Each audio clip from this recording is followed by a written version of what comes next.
name's John Nerge. I'm the GIS Coordinator for the City of Brooklyn Park. I've been here for about 4.5 years and have really heavily focused on streamlining our GIS infrastructure as well as building public applications that are easy and intuitive to use for people. I love the fact that we have all of the information at our fingertips. On any mapping, we can look up plats, we can look up addressing, we can look up to see where the water is or the flood lines are. It's just a tool that is wonderful. In our department, we have a recreation program that does program registrations. If we want to know geographically located where are those participants coming from so we can do an assessment, it becomes very efficient for you to just grab the data, throw it into the GIS and be able to map it. And what we do with this data, it allows us to have data-driven decision making. The prior people that were here that used to do it the old-fashioned way would take 3 months to do square yards, calculate them off record drawing plans. With using GIS, that takes 10 minutes. Well, for crime analysis, I can't imagine doing it without GIS. It allows us to look at all of our police data geographically, so we can answer questions like, how many auto thefts do we have in this neighborhood? Which of our parks has an increase or a decrease in police activity? And things like that really help us zoom in on all of our police calls. Like, it's one thing to look at a list of police calls, but it's way more enlightening to look at the same calls geographically, and then you can start to see clumps in patterns. One of our big initiatives right now is Brooklyn Park 2025. It's our new community plan that's defining where we want to go in the next 9 years, and especially where our residents and community members want to go. So we're currently getting feedback on those draft goals, and a lot of GIS actually went into creating the environmental scan for that community plan.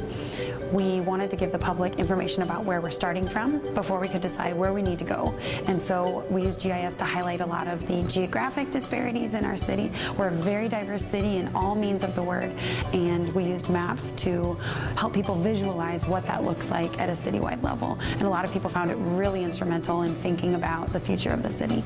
The city's divided up into different sections, which we call boxes.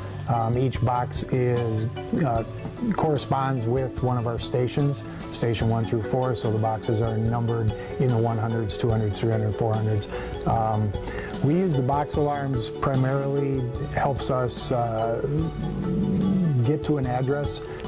We know what box it's in. It's easier to pinpoint exactly where the address is.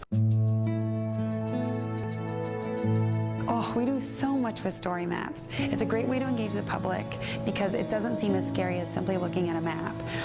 It lets us put a lot more context around it, and beautiful photos, videos, and then have a geographic component as well. So we've done a map about our bees, the importance of bees in the United States and in our city. We also do a story map for our summer blossom competition, where we highlight the most beautiful gardens in the city, and each of those winners gets to have a photo gallery of their own garden. It's pretty incredible and very beautiful as well. I think my favorite GIS app right now is one that we have public facing that helps the people look to see what kind of new projects that we have going on. We have the start from when the application comes in. We post this is what's coming in. They can see the location on the map. They can get further information, and there's photos that's associated with it. There's also links that they can go to the actual company to see what's coming.